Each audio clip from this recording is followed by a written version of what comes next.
Hello friends, नमस्कार। मैं अभिनव कुमार दुबे आप सभी का एक बार फिर से प्रोग्रामिंग प्रो चैनल में स्वागत करता हूं। फ्रेंड्स, आज के इस सेशन में हम बात करेंगे पाइथन प्रोग्रामिंग लैंग्वेज के बारे में। ये पाइथन की मेरी सेकेंड क्लास होगी, जिसके अंतर्गत आज हम आपको बताने वाले हैं कि एल्गोरिथम क्या होता है, एल्गोरिथम के टाइप्स के बारे में हम डिस्कस करेंगे और अंत में हम लोग कुछ एग्जाम्पल और एक्सरसाइज के बारे में बात करेंगे। सो फ्रेंड्स, यदि आप चैनल पे नए हैं और या अभी तक आपने चैनल को सब्सक्राइब नहीं किया है तो प्लीज़ आप चैनल को सब्सक्राइब, लाइक और शेयर कर दीजिएगा, जिससे कि मैक्सिमम स्टूडेंट इससे लाभान्वित हो सकें। तो आइए आगे बढ़ते हैं और शुरू करते हैं आज के सेशन को कंटेंट्स के साथ। सबसे पहले हम समझेंगे कि एल्गोरिथम क्या होता है।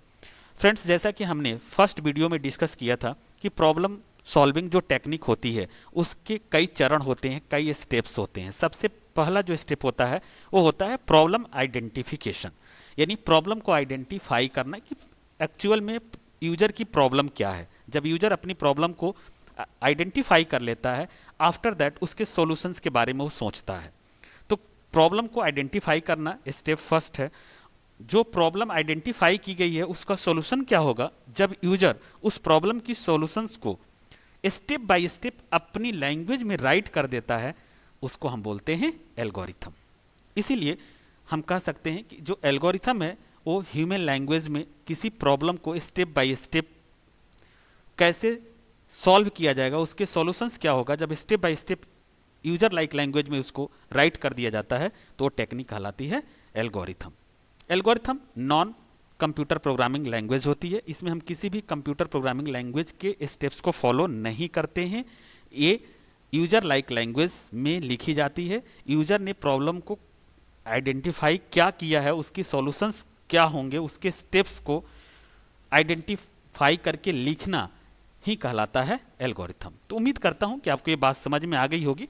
और वैसे मैंने इसको पॉइंट में जो डिफाइन किया है उसको मैंने अभी एक्सप्लेन किया है, वही पॉइंट है कि एन फर्स्ट पॉइंट है an algorithm is a step by step procedure to solve a problem. किसी भी प्रॉब्लम को सॉल्व करने का स्टेप बाय स्टेप जो प्रोसीजर होता है उसी को हम लोग बोलते हैं एल्गोरिथम। दूसरे शब्दों में आप कह सकते हो कि a sequential solution of any program that written in human language, यानी किसी भी प्रोग्राम का एक जो सीक्वेंशियल सॉल्यूशन है, यानी स्टेप बाय स्टेप जो सॉल्यूशन है जो कि ह्यूमन लैंग्वेज में लिखा जाता है। किसी स्पेसिफिक प्रोग्रामिंग लैंग्वेज के कोड को फॉलो न करके यूजर अपनी लैंग्वेज में जब सॉल्यूशंस को लिखता है स्टेप बाय स्टेप, तो उसको हम बोलते हैं एल्गोरिथम।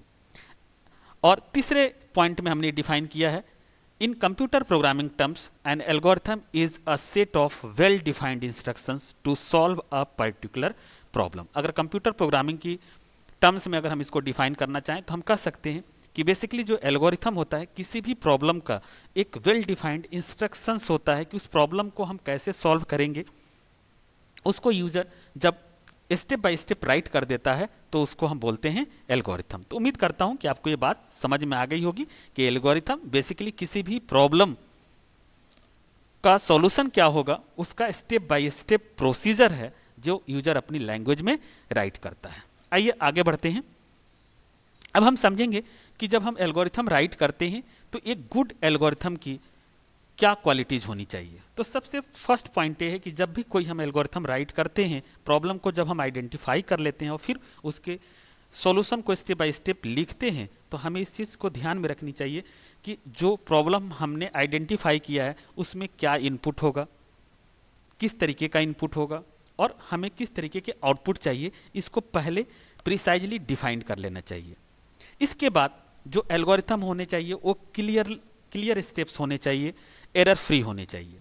पॉइंट थर्ड है algorithm should be most effective among many different ways to solve a problem, यानी किसी प्रॉब्लम को हम कैसे सॉल्व करेंगे उसका जो स्टेप्स हम राइट कर रहे हैं वो प्रिसाइजली डिफाइंड हो, क्लियरली अंडरस्टैंडेबल हो और एरर फ्री हो। इस चीज़ को हमें ध्यान में रखनी चाहिए।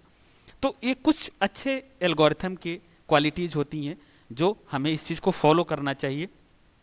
An algorithm should not include computer code. और जब भी आप एल्गोरिथम को राइट करिए, किसी प्रॉब्लम को जब आप सॉल्व करना चाहते हैं, उसकी सॉल्यूशंस को जब अपनी लैंग्वेज में लिखिए तो आप किसी प्रोग्रामिंग लैंग्वेज के कोड को फॉलो मत करिए, आप अपनी लैंग्वेज में लिखिए।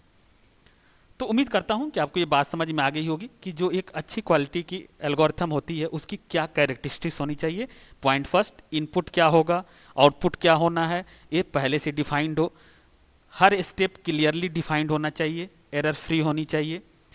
इफेक्टिव वे में आप उस प्रॉब्लम के सॉल्यूशंस को आप स्टेप बाय स्टेप लिखिए जिसमें किसी भी प्रकार का कोई कन्फ्यूजन ना हो। और जब भी आप एल्गोरिथम राइट करिए तो उसमें किसी स्पेसिफिक प्रोग्रामिंग लैंग्वेज के इंस्ट्रक्शंस को फॉलो ना करके आप खुद अपनी लैंग्वेज में अपने प्रॉब्लम को क्या समझा है और उसको उसका सॉल्यूशन क्या होगा, खुद अपनी लैंग्वेज में उसको राइट करिए। ये एक अच्छे क्वालिटी की एल्गोरिथम की कैरेक्टरिस्टिक्स होती है। तो उम्मीद करता हूं कि आपको ये बात समझ में आ गई होगी। आइए आगे बढ़ते हैं। अब हम बात करेंगे टाइप्स ऑफ एल्गोरिथम की। तो जैसा कि हम जानते हैं कि जो डेली लाइफ प्रॉब्लम होती है तो प्रॉब्लम की भी कैटेगरीज है। कुछ प्रॉब्लम सॉल्व ऐसी होती हैं जो सिंपल प्रॉब्लम होती हैं, कुछ प्रॉब्लम्स ऐसी होती हैं जिसमें कुछ कंडीशंस होते हैं, और कुछ प्रॉब्लम्स ऐसी होती हैं डेली लाइफ में जो हमेशा रिपीट होती रहती हैं। ठीक उसी तरीके से चूंकि जब हम कोई भी प्रोग्राम बनाते हैं तो बेसिकली कंप्यूटर को अगर हम यूज करके कोई प्रोग्राम बना रहे हैं तो मेन ऑब्जेक्टिव क्या होता है कि डेली लाइफ प्रॉब्लम को कंप्यूटर के माध्यम से सॉल्व करना ही कंप्यूटेशनल मॉडल कहलाता है। यानी हम डेली लाइफ प्रॉब्लम को अगर हम सॉल्व करना चाहते हैं कंप्यूटर के हेल्प से, उसके लिए एप्लीकेशन बनाना चाहते हैं, तो हमें कोई ना कोई स्पेसिफिक मॉडल को यूज करना पड़ता है। वही टेक्निक जो कि हम यूज करके डेली लाइफ प्रॉब्लम के लिए हम एप्लीकेशन बना सकते हैं वो डिफाइन करता है कंप्यूटेशनल मॉडल, जो कि हम लोग फर्स्ट वीडियो में इस चीज़ को हम लोगों ने डिस्कस किया था। तो मेरे कहने का यहाँ सिंपल मतलब ये है कि जो प्रॉब्लम्स होती हैं बेसिकली डेली लाइफ प्रॉब्लम्स जो होती हैं उसमें प्रॉब्लम सिंपल भी होती हैं, कुछ प्रॉब्लम्स ऐसी होती हैं जिसमें कंडीशंस होती हैं, और कुछ प्रॉब्लम्स ऐसी होती हैं जो डेली रिपीट होती हैं या कंटिन्यूसली उस तरीके की प्रॉब्लम को हमें फेस करना पड़ता है। तो सच में अगर उसी तरीके से अगर हम देखें तो एल्गोरिथम भी तीन तरीके की होती है। एक तो सिंपल प्रॉब्लम बेस्ड जो एल्गोरिथम होती है जिसको हम सीक्वेंशियल एल्गोरिथम बोलते हैं, दूसरी प्रॉब्लम ऐसी होती है जहाँ पे कंडीशंस होती हैं, और तीसरी प्रॉब्लम ऐसी होती हैं जो कोई रिपीटेटिव होती हैं। तो एल्गोरिथम भी हम उसी तरीके से राइट करते हैं। तो लीनियर सीक्वेंस या सीक्वेंशियल एल्गोरिथम वो एल्गोरिथम है जहाँ simple input output data type को मिलाकर हम प्रॉब्लम को सॉल्व कर सकते हैं जिसमें कोई भी कंडीशंस नहीं होती है। तो इस तरीके के प्रॉब्लम्स को राइट करने के लिए हम लोग सीक्वेंशियल या लीनियर सीक्वेंस को फॉलो करते हैं। अब जैसे एग्जाम्पल में अगर आप देखें तो जैसे हमने कहा 2 नंबर को आप इनपुट करके उसका सम निकालिए, तो इसमें कहीं कोई कंडीशंस है नहीं है, हमें सिंपल 2 नंबर को इनपुट करना है। लेकिन अगर हमने आपसे कहा कि 2 नंबर में ग्रेटेस्ट फाइंड करिए, तो देखिए इफ यदि वाली बात यहाँ इन्वॉल्व हो रही है कि नहीं हो रही है। जहाँ पे इफ यदि वाली बात आ जाए कि अगर 2 नंबर में हमें कंपेयर करना है, फर्स्ट नंबर अगर बड़ा है सेकेंड से, तब उसको हम बोलेंगे कि first number is greater than second number. तो जहाँ कंडीशंस इन्वॉल्व हो जाती है तो वहाँ पे हम उसको बोलते हैं कंडीशनल एल्गोरिथम। इसके बाद हमने बात की कि कुछ प्रॉब्लम्स ऐसी होती हैं जो इटरेटिव नेचर की होती हैं, रिपीटेड होती हैं। तो जो रिपीटेड होती हैं उसको हम इटरेटिव नेचर का प्रॉब्लम बोलते हैं। कंप्यूटर की प्रोग्रामिंग लैंग्वेज में उसको लूप के माध्यम से सॉल्व किया जाता है। लूपिंग बेस्ड प्रॉब्लम होती हैं। जैसे अगर हमने कहा कि आप अपना नाम प्रिंट कर दीजिए, तो इसमें कोई कंडीशन है नहीं है, सिंपल प्रोग्राम है, आप अपना नाम प्रिंट कर दोगे। अगर हमने कहा कि आप अपने नाम को 100 बार प्रिंट करिए, तो अब देखिए नाम तो एक ही है लेकिन कितने बार प्रिंट होगा, 100 बार। तो रिपीट हो रहा है कि नहीं हो रहा है। तो इस तरीके की प्रॉब्लम जो एक स्टेटमेंट एक पर्टिकुलर कंडीशन तक रिपीट हो रही हो, तो ऐसी प्रॉब्लम को सॉल्व करने के लिए हमें लूप की सहायता लेनी पड़ती है, इटरेटिव स्टेटमेंट की सहायता लेनी पड़ती है। अगर उसको हम सिंपल कंडीशन प्रॉब्लम के फॉर्म में अगर उसको हम सॉल्व करेंगे तो ज़्यादा टाइम टेकिंग प्रोसेस होगा, उसकी कोडिंग बहुत लॉन्ग हो जाएगी। जैसे आप कह सकते हो कि सर अगर 100 बार अगर हमें नेम को प्रिंट करना हो तो प्रिंट अपना नेम फिर प्रिंट अपना नेम, 100 बार प्रिंट स्टेटमेंट का प्रयोग करें, अपना नाम लिख दें, प्रिंट हो जाएगा। लेकिन आप सोचिए 100 अपने नाम को 100 बार प्रिंट करने के लिए क्या आप 100 लाइन का कोडिंग करोगे? अगर 100 लाइन की कोडिंग करते हो तो प्रॉब्लम क्या होगी, कोड की जो लेंथ होगी वो ज़्यादा होगी, लिखने में टाइम लगेगा, मेमोरी का स्पेस कंज्यूम होगा। इसलिए जो इटरेटिव नेचर की प्रॉब्लम होती है उसको सॉल्व करने के लिए हम लोग लूप की सहायता लेते हैं। और हर लैंग्वेज में इस तरीके के स्टेटमेंट प्रोवाइड किए जाते हैं जहां पे आप सिंपल प्रॉब्लम को सॉल्व कर सकते हैं, कंडीशनल बेस्ड प्रॉब्लम को कंडीशनल स्टेटमेंट के माध्यम से सॉल्व कर सकते हैं, और इटरेटिव प्रॉब्लम को, जो रिपीटेड प्रॉब्लम है, उसको आप लूपिंग स्टेटमेंट के माध्यम से सॉल्व कर सकते हैं। तो उम्मीद करता हूं कि आपको ये बात समझ में आ गई होगी कि जो प्रॉब्लम्स होती हैं बेसिकली 3 कैटेगरी की प्रॉब्लम है, सिंपल प्रॉब्लम, कंडीशनल प्रॉब्लम और इटरेटिव या रिपीटेड प्रॉब्लम। तो आइए एक एक करके हम समझेंगे। अब हम जानेंगे कि लीनियर सीक्वेंस एल्गोरिथम के एग्जांपल्स के बारे में हम बात करेंगे। जैसे एक सिंपल एग्जांपल दिया हुआ है, write an algorithm to add 2 numbers entered by the user. अब सबसे पहले हमें ध्यान रखना होगा, जब भी हम किसी भी प्रॉब्लम का सॉल्यूशन लिखते हैं तो सबसे पहले हमें लिखना चाहिए स्टेप।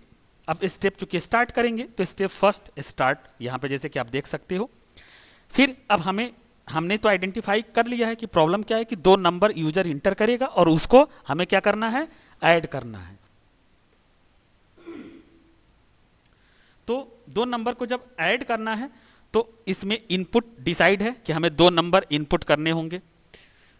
जो मैंने अभी आपको बताया कि गुड क्वालिटी की जो एल्गोरिथम होती है उसमें सबसे पहले इनपुट और आउटपुट आपको इंश्योर करने चाहिए कि हमें कितने इनपुट करने हैं, हमें क्या आउटपुट मिलेगा।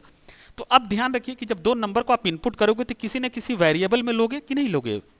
तो यहाँ पर सेकेंड स्टेप में हमने क्या किया, डिक्लेयर वेरिएबल। अब वेरिएबल का नाम कोई भी आप ले सकते हो, जैसे आपने नम 1 लिया है, नम 2 लिया है, यहाँ पे a, b ले सकते हो।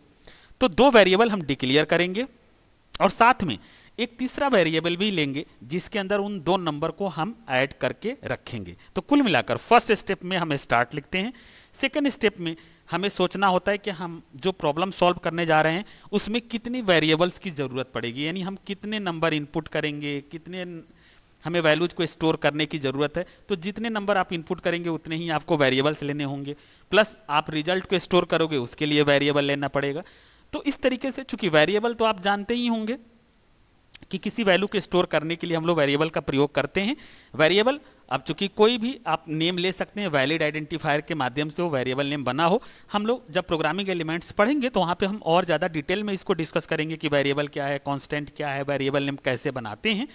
अभी हम लोग को सिंपल इतना समझना है कि हम अपने जो एल्गोरिथम राइट करने जा रहे हैं उसमें हमें कितनी वेरिएबल्स की ज़रूरत पड़ेगी, उसको हम स्टेप सेकेंड में हमने डिफाइन कर दिया, अगर हमारे प्रोग्राम में ज़रूरत है तो इस तरीके से 2 वेरिएबल यहाँ पे हम लोगों ने 2 नंबर को इनपुट करने के लिए डिक्लेयर किया है और एक सम नाम का वेरिएबल लिया है जिसमें इन दोनों को हम ऐड करके वैल्यू को सम में स्टोर कर देंगे। तो उम्मीद कर रहा हूँ कि ये दोनों पॉइंट आपको समझ में आ गया होगा।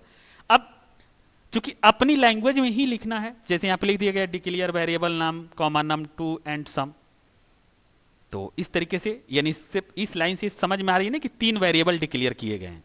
स्टेप थर्ड में क्या है कि अब हमें 2 नंबर को इनपुट करना है। तो आप इसको कई तरीके से लिख सकते हो। इनपुट करने का मतलब क्या कि हम रीड करेंगे, तो read values num and num2, यानी यूजर 2 नंबर डालेगा जो क्रमशः num1 नाम के वेरिएबल और num2 नाम के वेरिएबल में वो वैल्यू जाके स्टोर होगी। आप इसको ऐसे भी लिख सकते हो, input 2 number and store in variable num1 and num2। अब आप एक कह सकते हो कि सर यहाँ पे क्या हमने num1 और num2 लिया है, तो यहाँ पर क्या हम ऐसे लिख सकते हैं read values a and b? नहीं, जो वेरिएबल यहाँ आप डिक्लेयर करोगे वही वेरिएबल यहाँ पे आप इनपुट करते समय आप उसी को यूज करोगे। तो आप कई तरीके से लिख सकते हो, कोई ज़रूरी नहीं है कि जो लैंग्वेज अभी हमने यहाँ पे लिखा है वही सेम लैंग्वेज होनी चाहिए। हाँ, स्टेप्स क्लियरली डिफाइंड होना चाहिए जिससे समझ में आ जाए कि यूजर क्या कर रहा है, क्योंकि एल्गोरिथम है क्या, किसी प्रॉब्लम को स्टेप बाय स्टेप उसका सॉल्यूशन क्या होगा उसको लिखने की टेक्निक जो यूजर लाइक लैंग्वेज में लिखी जाती है उसको हम बोलते हैं एल्गोरिथम। यहाँ पे आप देखिए कोई भी प्रोग्रामिंग लैंग्वेज का प्रयोग हो रहा है क्या यहाँ पे हम सी का स्टेटमेंट लिख रहे हैं या C++ का लिख रहे हैं या हम पाइथन का स्टेटमेंट लिख रहे हैं? नहीं, ये इंग्लिश लाइक लैंग्वेज में लिखी जा रही है। यानी हमने प्रॉब्लम आइडेंटिफाई किया कि हम 2 नंबर को इनपुट करके सम करना चाहते हैं, तो यूजर ने प्रॉब्लम को आइडेंटिफाई किया और यूजर उसका सॉल्यूशन क्या होगा उसी को स्टेप बाय स्टेप कर रहा है कि पहले हम स्टार्ट करेंगे, फिर हम 2 वेरिएबल डिक्लेयर करेंगे, उसके साथ में एक तीसरा वेरिएबल लेंगे, फिर दोनों वेरिएबल को हम रीड करेंगे यानी इनपुट कर लेंगे। अब चौथे स्टेप में क्या है कि जो 2 वेरिएबल हम इनपुट किए हैं वैल्यूज उसके अंदर num1 और num2 में, इन दोनों वैल्यू को आपस में हम ऐड करेंगे और तीसरे वेरिएबल सम में क्या करेंगे, असाइन कर देंगे। फिर इसके बाद से इस चीज़ को ऐसे भी आप दर्शा सकते हो, लिख सकते हो। अब यहाँ पे आप देख रहे हो कि ऐसे अगर हम लिखना चाहते तो हम ऐसे भी लिख सकते थे कि सम is equal to num1 plus num2, लेकिन वो किसी पर्टिकुलर प्रोग्रामिंग लैंग्वेज का कोड हो जाता। तो इसका मतलब ही सिंपल यही है कि sum equal to num1 plus num2। फिर अब रिजल्ट हमारा कहाँ स्टोर हो गया, सम वेरिएबल में स्टोर हो गया। आफ्टर दैट स्टेप 5 में क्या करेंगे, जो भी रिजल्ट है उसको हम प्रिंट करेंगे या डिस्प्ले करेंगे, आउटपुट हमें मिल जाएगा। और फिर फाइनली स्टेप क्या होगा, स्टॉप होगा। तो हर एल्गोरिथम को लिखने के लिए पहला स्टेप 1 स्टार्ट, लास्ट स्टेप में आप स्टॉप एंड लिख सकते हो। और आपके उस प्रॉब्लम में कितनी वेरिएबल्स की जरूरत पड़ रही है, क्या क्या वेरिएबल्स आप डिक्लेयर करना चाहते हो वो डिक्लेयर कर लो।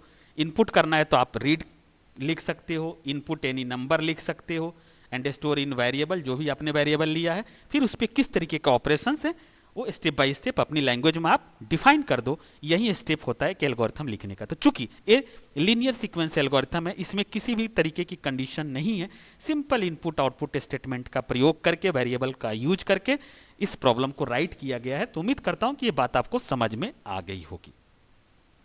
आइए आगे बढ़ते हैं और अब हम समझेंगे कि चूंकि जो एल्गोरिथम है वो 3 तरीके की है। सीक्वेंशियल एल्गोरिथम के बारे में हम लोगों ने बात की। अब कंडीशन या ब्रांचिंग एल्गोरिथम, यानी ऐसी प्रॉब्लम जिसमें कुछ कंडीशंस लगी हो, इफ यदि वाली बात इन्वॉल्व हो, तो उसको हम लोग बोलते हैं कंडीशन या ब्रांचिंग एल्गोरिथम। जैसे अब यहाँ पे हमने कहा find the greatest number between 2 numbers, 2 numbers के बीच में ग्रेटेस्ट नंबर फाइंड करना है।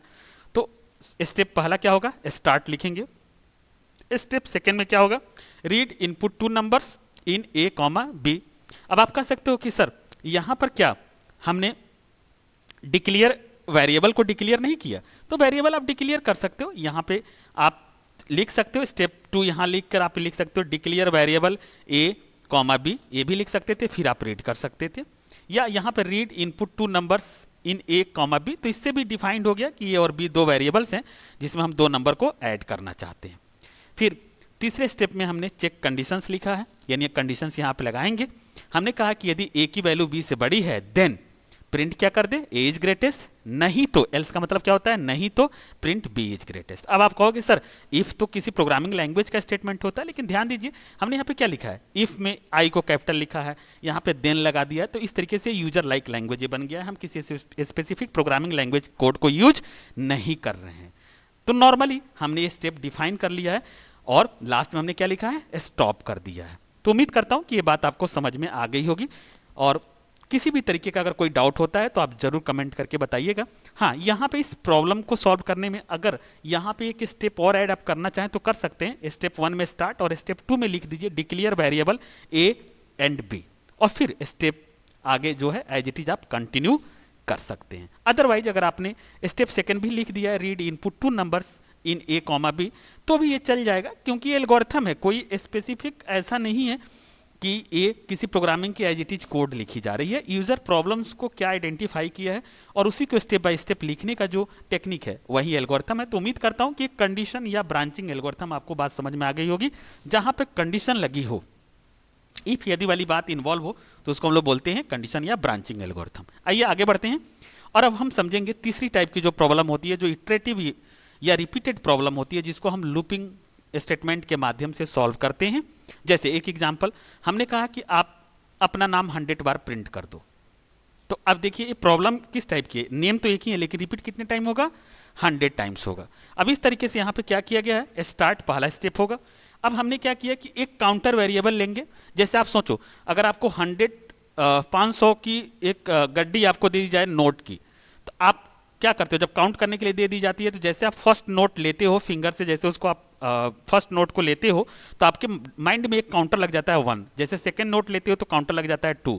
तो इसी तरीके से जब हम रिपीटेड टाइप की प्रॉब्लम को सॉल्व करते हैं, यानी लूपिंग के स्टेटमेंट को यूज करके प्रॉब्लम को सॉल्व करते हैं, तो सबसे पहले लूप कहाँ से स्टार्ट होगा, लूप कब तक चलेगा और लूप में क्या इंक्रीमेंट या डिक्रीमेंट होगा। जैसे अगर हमने किसी नोट की गड्डी में से पहली नोट जब लेते हैं तो काउंटर 1 लग जाता है, दूसरी नोट जब लेते हैं तो अपने आप काउंटर अपडेट होकर 2 हो जाता है, और ये तब तक काउंटर हमारा आगे की तरफ बढ़ता रहता है जब तक कि पूरी उस गड्डी की नोट के एंड तक हम ना पहुंच जाएं, और लास्ट में हम आइडेंटिफाई कर लेते हैं कि हमारा काउंटर यहाँ तक आ चुका है। तो ठीक इसी तरीके से अगर हम अपने नेम को 100 बार प्रिंट करना चाहेंगे तो पहले कोई ना कोई हमें एक काउंटर लेना पड़ेगा। तो एक वेरिएबल हमने यहाँ पे लिया है सी इज इक्वल टू 1, यानी लूप हमारा 1 से स्टार्ट होगा। अब यहाँ पे हमने स्टेप 3 लिखा है repeat step 3 to step 5। Until c is less than equal to 100, यानी 3 से लेकर 5 तक स्टेप हमारा रिपीट होता रहे, और ये तब तक रिपीट होता रहे जब तक कि c की वैल्यू 100 से लेस है या उसके बराबर है, तब तक चलता रहे। अब इसी दौरान हमने क्या किया, स्टेप 4 में लिखा प्रिंट प्रोग्रामिंग प्रो। जैसे मान लीजिए हम चाहते हैं प्रोग्रामिंग प्रो क्या है, नाम है चैनल का, तो हमने कहा प्रोग्रामिंग प्रो 100 बार लिखा हुआ आना चाहिए। आप अपना यहाँ पे नाम लिख सकते हो। फिर हमने यहाँ पे काउंटर में क्या किया, इंक्रीमेंट कर दिया, c इक्वल टू c+1 कर दिया। अब इस तरीके से फिर से कहाँ पे आएगा, स्टेप 3 पे आएगा। अब कैसे ये एग्जीक्यूट होगा इसको समझिए। पहले स्टार्ट हुआ, c की वैल्यू 1 हो गई। अब यहाँ चेक हुआ क्या c अभी 100 से लेस है, तो 1 अभी 100 से लेस है कि नहीं, कंडीशन ट्रू है। कंडीशन ट्रू है तो इसने कहा प्रिंट। प्रिंट में क्या प्रिंट किया गया है, क्या आउटपुट प्रिंट करेगा ये, प्रोग्रामिंग प्रो। तो एक बार प्रोग्रामिंग प्रो प्रिंट कर देगा। अब c की वैल्यू अपडेट हो जाएगी, c इक्वल टू c+1 हो गया है। अब c की वैल्यू 2 हो गई। अब फिर ये स्टेप 3 पे जाएगा, क्योंकि हमने क्या लिखा है कि स्टेप 3 से 5 तक ये रिपीट होता रहे। कब तक होता रहे, जब तक कि c की वैल्यू 100 से लेस है या उसके बराबर है। तो अब c की वैल्यू 2 है, अभी भी 100 से लेस है। फिर क्या करेगा, स्टेप 4 पे आ जाएगा, फिर प्रोग्रामिंग प्रो प्रिंट कर देगा, यानी सेकंड टाइम प्रिंट कर देगा। फिर c की वैल्यू 3 होगी, 4 होगी, 5 होगी। इस तरीके से 100 जब हो जाएगी, जैसे 101 होगी तभी क्या हो जाएगा, फॉल्स हो जाएगा, और ये आपका प्रोग्राम क्या होगा, स्टॉप हो जाएगा। तो इस तरीके से रिपीटेड टाइप के प्रॉब्लम को हम लोग सॉल्व करते हैं, जहां पे एक स्टेटमेंट एक पर्टिकुलर कंडीशन तक रिपीट होता रहता है, जिसको हम लूपिंग स्टेटमेंट की सहायता से सॉल्व करते हैं। तो उम्मीद करता हूं कि ये 3 तरीके की एल्गोरिथम, सीक्वेंशियल एल्गोरिथम, ब्रांचिंग या कंडीशनल एल्गोरिथम एंड इटरेटिव और लूपिंग बेस्ड एल्गोरिथम कैसे राइट करेंगे, ये बात आपको समझ में आ गई होगी। और बहुत ज़्यादा आपको वरी होने की ज़रूरत नहीं है, ये जस्ट अभी स्टार्ट हम लोगों ने किया है। अभी जब हम रियल प्रैक्टिकल अप्रोच पे जब आ जाएंगे, जब आगे हम लोग कुछ प्रोग्रामिंग एलिमेंट्स पढ़ लेंगे, छोटी छोटी प्रॉब्लम को जब हम लोग सॉल्व करना शुरू कर देंगे, तो ये बात और ज़्यादा आपको समझ में आ जाएगी। अभी सिंपल आपको इतना चीज़ें मालूम होनी चाहिए कि एल्गोरिथम्स क्या है, एल्गोरिथम कितने टाइप्स के होते हैं, यानी प्रॉब्लम कितनी टाइप की होती हैं, कैसे हम sequential base algorithm simple problem को कैसे हम सॉल्व करते हैं, कंडीशनल प्रॉब्लम को कैसे सॉल्व करते हैं, और कोई प्रॉब्लम रिपीटेड टाइप की है तो उसको कैसे सॉल्व करते हैं, उसका एक एक एग्जाम्पल से मैंने आपको समझाने की कोशिश की है, और उम्मीद करता हूँ कि ये बात आपको समझ में आ गई होगी। अब स्टार्टिंग में ही हम ये नहीं सोच लेंगे कि अरे हमें प्राइम नंबर को प्रिंट करना है तो उसका एल्गोरिथम क्या होगा, हमें आर में स्ट्रॉन्ग नंबर प्रिंट करना है तो उसका एल्गोरिथम क्या होगा। वो कॉन्सेप्ट जब धीरे धीरे प्रोग्रामिंग एलिमेंट्स को जब आप लर्न कर दोगे, छोटे छोटे प्रोग्राम जब आप बनाना शुरू कर दोगे, तो धीरे धीरे वो कॉन्सेप्ट आप जरूर आपको चीज़ें समझ में आएगी, और फिर एट द एंड हम लोग सारी चीज़ों को करना शुरू कर देंगे। अभी बिगिनिंग में ही अगर आप बहुत कम्प्लेक्स टाइप की प्रॉब्लम को सॉल्व करने की कोशिश करोगे, तो फिर आपको प्रॉब्लम फेस करनी पड़ेगी। और मैं उम्मीद करता हूं कि जो हम एक स्टेप बाय स्टेप चीज़ों को बता रहे हैं, ये बात आपको समझ में आएगी। आइए आगे बढ़ते हैं, और हम कुछ और एग्जाम्पल्स देखेंगे। और यहाँ पे मैं आपको ये बताना चाहता हूँ कि कुछ एग्जाम्पल्स इसके इस तरीके से हैं। जैसे अगर हम देखें तो अभी जो हमने डिफाइन किया था ये कि एल्गोरिथम्स क्या है, उसी को मैंने फिर से इसकी एक पीडीएफ फाइल है, मैंने उसी को लिंक किया हुआ है। और चूंकि ऑलरेडी हम एल्गोरिथम्स क्या होता है उसके बारे में डिस्कस कर चुके हैं, अगर आपको इसकी नोट्स वगैरह की ज़रूरत है तो मैं कोशिश करूंगा कि डिस्क्रिप्शन बॉक्स में इसका लिंक डाल दूं। इन स्पाइट ऑफ दैट आप इसकी स्क्रीनशॉट लेकर भी लिख सकते हो। तो इस तरीके से एल्गोरिथम क्या है मैंने उसको यहाँ पे डिफाइन कर रखा है, वही स्टेप जो मैंने डिस्कस किया था। आफ्टर दैट कुछ हम लोग एग्जाम्पल्स के बारे में बात करेंगे। अब जैसे एक प्रॉब्लम है जिसमें दिया है find the area of circle of radius R. अब किसी भी सर्कल की एरिया फाइंड करनी है तो आप क्या करोगे, तो जनरली हम रेडियस वैल्यू को इनपुट करेंगे, यानी आर जो होता है रेडियस वैल्यू को इनपुट करके हम किसी भी सर्कल की एरिया निकाल सकते हैं। तो प्रॉब्लम क्या है, किसी भी सर्कल की एरिया फाइंड करना है और रेडियस वैल्यू यूजर के द्वारा इनपुट की जाएगी। अब इसको कैसे लिखेंगे, तो लिखने का तरीका यही है। सबसे पहले हम लोग क्या करेंगे, पहले स्टेप में हम लोग क्या करेंगे, स्टेप फर्स्ट में हम लोग क्या लिखते हैं, यानी स्टेप हम लोग सबसे पहले क्या करेंगे, स्टार्ट कर देंगे, यानी यहाँ पे हम लोग लिखेंगे स्टार्ट। ये नॉर्मल एक एग्जाम्पल है, बाकी तो मैंने आपको तरीका बता ही दिया है कि कैसे आपको करना है, तो आपने यहाँ पे लिख दिया स्टार्ट। अब हम लोग क्या करेंगे, रेडियस वैल्यू को क्या करेंगे, इनपुट करेंगे आर को। यहाँ पे लिखा भी है रीड या इनपुट द रेडियस आर, इसका मतलब यही है कि सर्किल का हम रेडियस वैल्यू इनपुट कर रहे हैं जिसको आर में स्टोर करेंगे। अब सर्किल का एरिया का फॉर्मूला क्या होता है, area is equal to pi into R, R का स्क्वायर होता है। तो यहाँ पे हम लोगों ने लिख दिया, और फिर फाइनली एरिया को क्या किया गया है, प्रिंट कर दिया गया है। और स्टेप आप फोर्थ में यहाँ पे आप स्टॉप लिख दोगे। तो इस तरीके से एक प्रॉब्लम आपका सॉल्व हो गया, जो कि सिंपल बेस प्रॉब्लम है। किसी भी सर्कल की एरिया फाइंड करना है और यूजर के द्वारा रेडियस वैल्यू इनपुट की जाएगी। तो उम्मीद करता हूँ कि यह बात आपको समझ में आ रही होगी। अब आगे बढ़ते हैं। अब जैसे यहाँ पे दिया हुआ है write an algorithm to read two numbers and find their sum, जो अभी हम लोगों ने करके भी देखा था। तो उम्मीद कर रहा हूँ ये भी बात आपको समझ में आ जाएगी। तीसरी प्रॉब्लम है convert temperature Fahrenheit to Celsius, यानी यहाँ पे कहा जा रहा है कि यूजर टेम्परेचर को फ़ारेनहाइट में इनपुट करेगा और उसको सेल्सियस में कन्वर्ट करके आउटपुट लेना है। तो ये प्रॉब्लम भी आपको अब समझ में आ गई होगी कि क्या करना है। अब स्टेप फर्स्ट में क्या लिखा गया, स्टार्ट। टेम्परेचर को हम इनपुट करेंगे और एक वेरिएबल लिया है एफ, उसमें हम क्या करेंगे, स्टोर कर देंगे। अब फ़ारेनहाइट से सेल्सियस में कन्वर्ट करने का फॉर्मूला क्या होता है, जनरली होता है, अब यहाँ सी इजकल टू, मतलब सी एक वेरिएबल है, सी इजकल टू होता है 5/9 इंटू एफ 32 एफ माइनस 32। ये फॉर्मूला है जिस फॉर्मूले पे आप क्या कर सकते हो, इम्प्लीमेंट करते हो। फिर फाइनली सी को हम लोग क्या करेंगे, प्रिंट कर देंगे। तो इस तरीके से ये आपको कैलकुलेट करके एल्गोरिथम कैलकुलेट करके आपको देगा। फ़ारेनहाइट में अगर आप टेम्परेचर अगर इनपुट करोगे तो सेल्सियस में कन्वर्ट कर देगा। तो उम्मीद करता हूँ कि ये बात आपको समझ में आ गई होगी। आप खुद से अलग से भी ट्राई करके इसको लिखिएगा। और एक तीसरी प्रॉब्लम है exchanging value of two variables. दो नंबर को आपस में स्वैप कैसे हम करेंगे। तो दो नंबर को स्वैप करने का यहाँ पे डिस्कशन हमने कर रखा है। और कैसे करेंगे इसको स्टेप बाय अगर स्टेप, भाई दो नंबर को स्वैप करने का मतलब तो आप समझ ही गए होंगे कि अगर मान लीजिए हमने a इजकल टू 4 लिखा, b इजकल टू 8, तो आउटपुट हमें क्या मिलना चाहिए, a इजकल टू 8 और b इजकल टू क्या होना चाहिए, 4 होना चाहिए।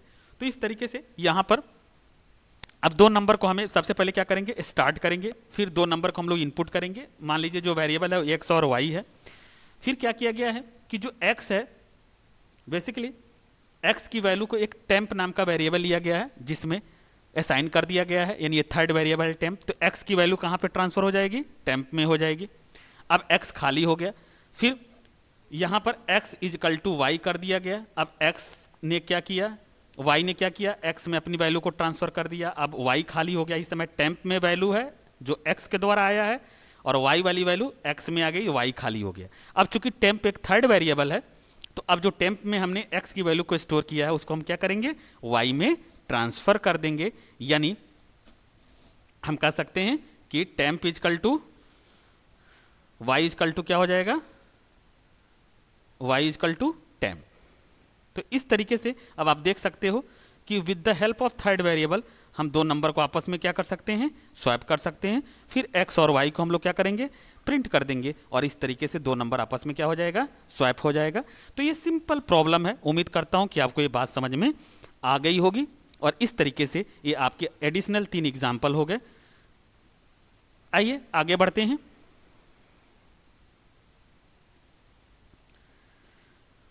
अब हम लोग कुछ असाइनमेंट्स के बारे में बात करेंगे। ये आपके लिए असाइनमेंट है जो सिंपल आप असाइनमेंट राइट करने की कोशिश करिएगा। और कोई प्रॉब्लम आती है तो आप कमेंट करके जरूर बताइएगा। जिसमें सबसे पहले आपको करना क्या है, write an algorithm to find the area of rectangle.